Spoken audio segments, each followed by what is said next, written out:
Before we dive into this intense story of justice and redemption that will change how you see power dynamics forever, don't forget to hit that subscribe button and give this video a thumbs up. You won't want to miss what happens when a decorated FBI agent shows an arrogant cop that appearances can be deceiving. The fluorescent lights of the Denver FBI field office buzzed overhead as Special Agent Kimberly Rhodes reviewed the case files scattered across her desk. At 42, with 15 years of distinguished service, including 2 Purple Hearts from her time in Special Operations, she had earned every accolade through grit and determination. Her dark hair was pulled back in a neat bun, and her tailored navy suit couldn't quite hide the athletic build of someone who still maintained their military edge. The Winters kidnapping case had consumed her every waking moment for the past week. Sarah Winters, age 8, had vanished from outside her elementary school in Cherry Creek, leaving nothing but a pink backpack with unicorns on it lying in the parking lot. Time was running out, and Rhodes knew the next 48 hours would be crucial. Officer David Cooper's heavy footsteps announced his arrival before he even entered her office. The local patrol officer had been assigned as liaison, and his disdain for working under a woman, especially a black woman, was barely concealed behind his fake smile and cold blue eyes. At 35, Cooper represented the old guard of law enforcement, someone who believed his badge gave him the right to do whatever he wanted. "How's the babysitting going?" Cooper sneered, leaning against her doorframe and sipping his Starbucks coffee. "Found the little girl yet? Or are you too busy with your diversity paperwork?" Rhodes ignored the jab, keeping her focus on the satellite imagery showing possible locations where Sarah might be held. "Officer Cooper, I need you to coordinate with your patrol units to set up checkpoints at these locations." She pointed to 3 marked spots on the map. Cooper's face reddened. "I don't take orders from—" He caught himself, but the implication hung heavy in the air. "From what, Officer Cooper?" Rhodes's voice was calm, but her dark eyes locked onto his with an intensity that made him shift uncomfortably. "From a federal agent with jurisdiction over this case? From someone with more experience in 1 month of field operations than you've had in your entire career?" The tension in the room crackled like static electricity before a storm. Cooper's hand tightened around his coffee cup, crushing it slightly. "You think your fancy FBI badge makes you better than real cops? We've been working these streets while you were probably still learning to spell federal." What Cooper didn't know, what none of them knew, was that before joining the FBI, Rhodes had led some of the most dangerous extraction missions in Afghanistan. She had rescued hostages from warlords and drug cartels while Cooper was still writing parking tickets. But that wasn't in her file, and she preferred it that way. Let them underestimate her. It wouldn't be the first time, and it certainly wouldn't be the last. The discussion about checkpoint locations devolved quickly. Cooper's voice grew louder, his gestures more aggressive. When Rhodes stood to retrieve another file, Cooper stepped into her personal space, coffee forgotten on her desk, his finger jabbing toward her face. "Listen here, you uppity." Rhodes saw the kick coming, before Cooper even shifted his weight. Years of combat training don't disappear just because you put on a suit instead of tactical gear. As his foot lashed out toward her knee, she moved with the fluid grace of someone who had trained their entire life for moments exactly like this. Time seemed to slow as Rhodes sidestepped Cooper's kick with practiced ease. In one fluid motion, she grabbed his extended leg and used his own momentum to send him crashing into the metal filing cabinet. The impact echoed through the office like a thunderclap, drawing startled gasps from agents in the bullpen outside. Cooper sprawled on the floor, his face a mask of shock and rage. He hadn't expected this, hadn't expected her to be anything more than an easy target. As he scrambled to his feet, his hand instinctively reached for his service weapon. "I wouldn't," Rhodes said softly, her stance relaxed but ready. The temperature in the room seemed to drop 10 degrees. "Think very carefully about your next move, Officer Cooper." The other agents had gathered at the doorway now, drawn by the commotion. Among them stood Deputy Director Marcus Chen, his expression unreadable as he observed the scene before him. Cooper's hand froze halfway to his holster as he finally registered his audience. "She attacked me," Cooper sputtered. his face growing redder by the second. This crazy bite. Officer Cooper, Chen's voice cut through the tension like a knife. I suggest you review the security footage before completing that sentence. He gestured to the small camera mounted in the corner of Rhodes's office, its red light blinking steadily. Cooper's eyes widened as the realization hit him. Every second of his attempted assault had been captured in high definition.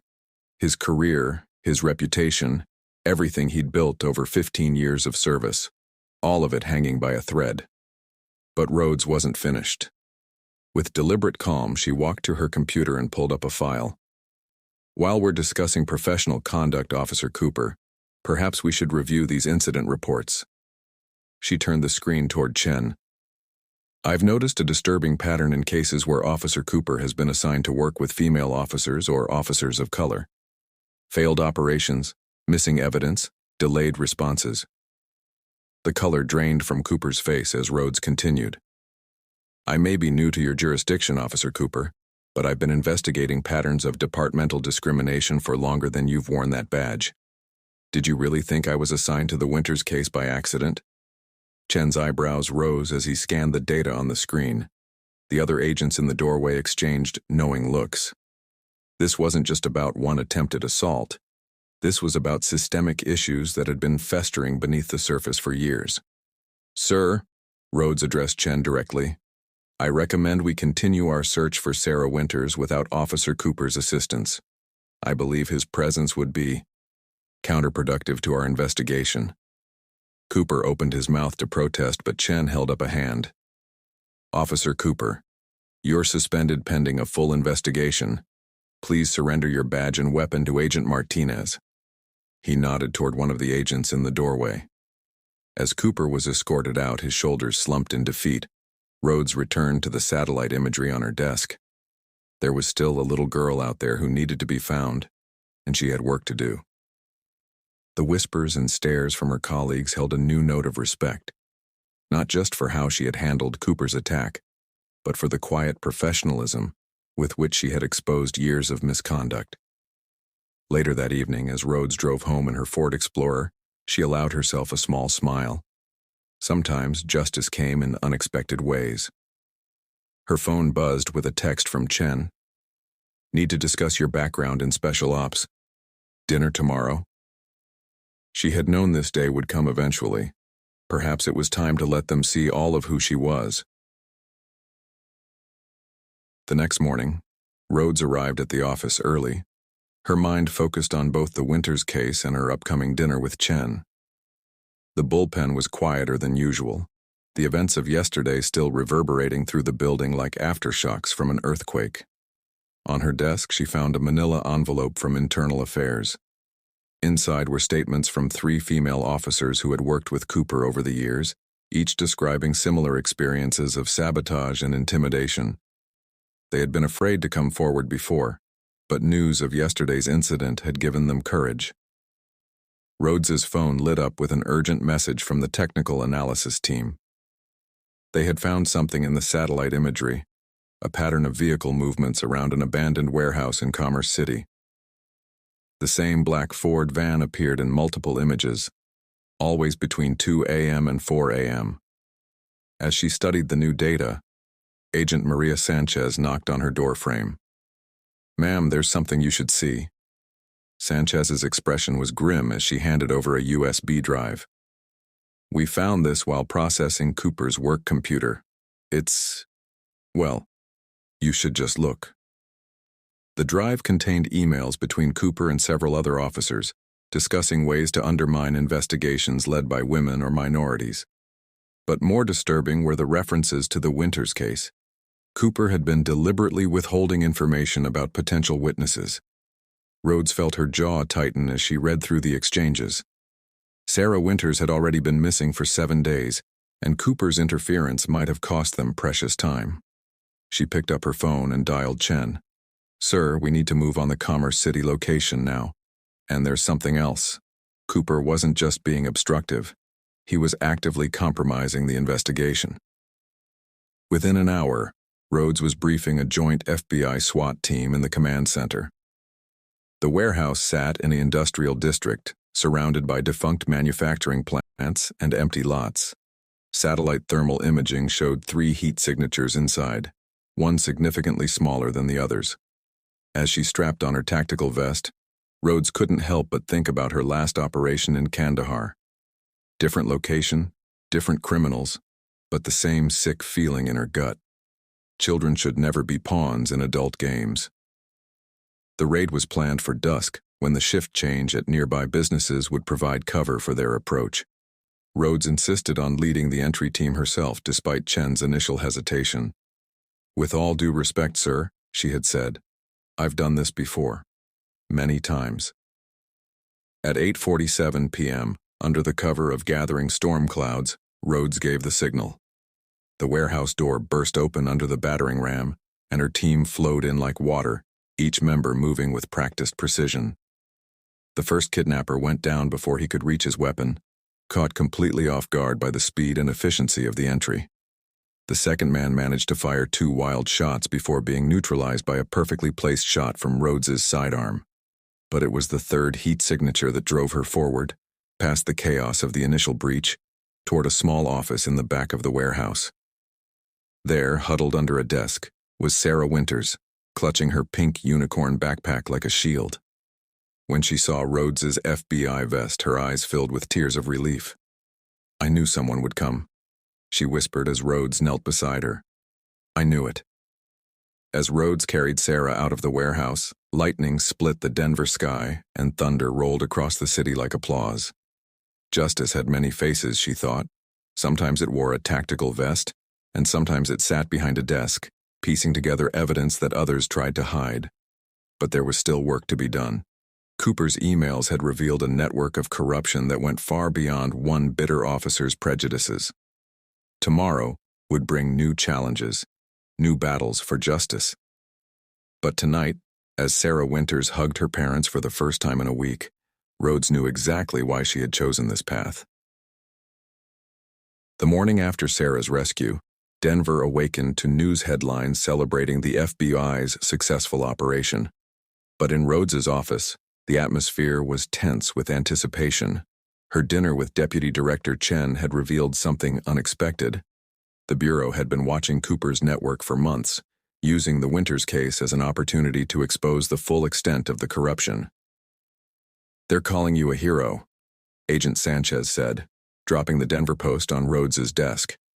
The front page photo showed Rhodes carrying Sarah from the warehouse, both of them silhouetted against the stormy sky. Rhodes barely glanced at the paper. Her computer screen displayed personnel files, officers linked to Cooper's network, each one marked with incidents of discrimination, excessive force, or suspicious conduct. Some names she recognized, others were new, but all of them formed a web of systemic abuse that had gone unchecked for years. Her phone buzzed with a text from Chen. "Ready to go public?" The message made her pause. Going public meant no more shadows, no more quiet investigations. It meant stepping into the spotlight she had carefully avoided since leaving Special Ops. As if on cue, her office door opened, and a familiar face appeared. Captain Sandra Martinez from Internal Affairs. They had worked together before, though few knew the extent of their collaboration. Martinez closed the door behind her and sat down without waiting for an invitation. "Cooper's talking," Martinez said, her voice low. "He's naming names, trying to save himself. But there's something bigger here, Kim. Some of these officers have connections to private security firms, security contracts with schools, community programs."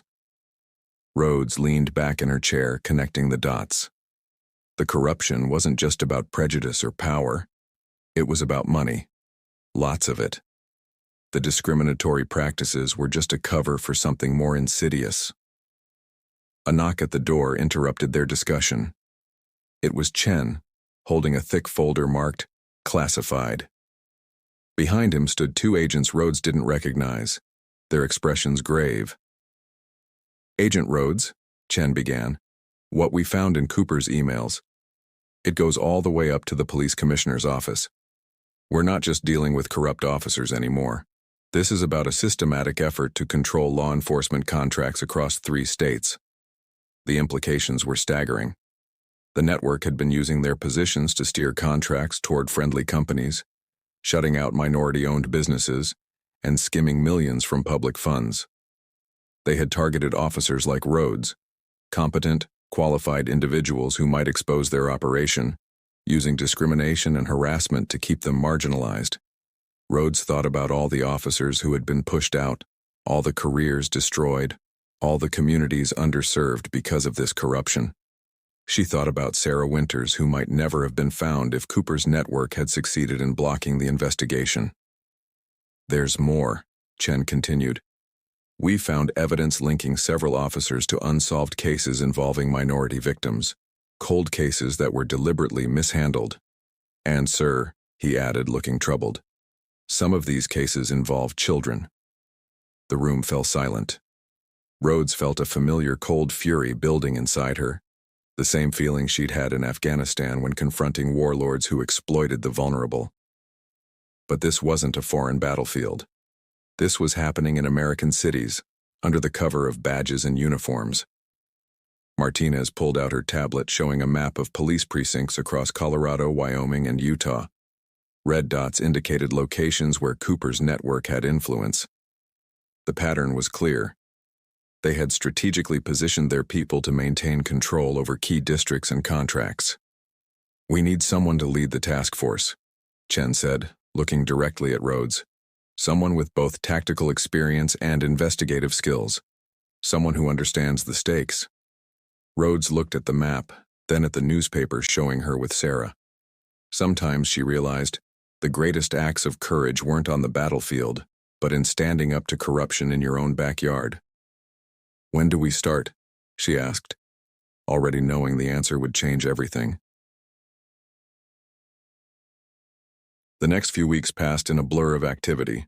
Rhodes's task force, officially designated Operation Clean Shield, moved with surgical precision. They set up a secure operations center in a converted warehouse, ironically, not far from where Sarah Winters had been held. Evidence mounted daily. Financial records revealed kickbacks disguised as consulting fees. Surveillance footage showed clandestine meetings between corrupt officers and private security executives. Whistleblowers, emboldened by Cooper's arrest, came forward with stories of intimidation and cover-ups. But the network wasn't going down without a fight. Rhodes received anonymous threats on her personal phone. Her home security system detected multiple attempted breaches. One morning, she found her car's brake lines cut, a crude attempt that her daily vehicle inspection had caught. "They're getting desperate," she told her team during a briefing. The wall behind her was covered with photos and connection maps, each line representing another thread in the web of corruption. "Which means we're getting close." The breakthrough came from an unexpected source. Sarah Winters, during her counseling sessions, had mentioned something that initially seemed irrelevant. One of her kidnappers had been wearing a security company uniform. When Rhodes cross-referenced this with their investigation, a pattern emerged. The private security firm, Guardian Shield Services, had won contracts at dozens of schools across 3 states. They had underbid every competitor, particularly minority-owned companies, by margins that made no financial sense. Unless, of course, they were cutting corners on background checks and training while padding their profits with illegal activities. Rhodes sat in her office late one night, reviewing body camera footage from raids on Guardian Shield facilities. The camera caught a brief glimpse of a familiar face. Police Commissioner Richard Hayes, leaving through a back door minutes before the raid began. Her phone rang. It was Chen. "We got the warrant for Hayes's personal accounts. You need to see this now." The documents were damning. Hayes hadn't just been taking bribes. He'd been orchestrating the entire operation. The discrimination, the contract manipulation, even the targeting of minority communities. It had all been part of a calculated plan to build his private security empire. But Hayes had made a critical mistake. In his arrogance, he'd kept detailed records of every transaction, every corrupt officer on his payroll, every contract illegally awarded. Perhaps he thought his position made him untouchable. Perhaps he never imagined someone like Rhodes would get this close. As she studied the evidence, Rhodes received another text, this time from Martinez. Hayes is calling an emergency press conference tomorrow. He's going to try to get ahead of this. Rhodes smiled grimly. Hayes didn't know that while he'd been watching her, she'd been laying a trap of her own.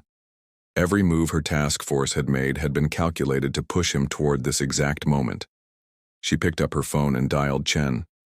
"Sir, it's time for Phase 2. The next morning, Hayes stood before a forest of microphones at police headquarters. His expensive suit couldn't hide the strain on his face as he prepared to deliver his statement, a carefully crafted mix of denials and counter-accusations. But before he could speak, the doors opened. Rhodes walked in, flanked by FBI agents and internal affairs officers.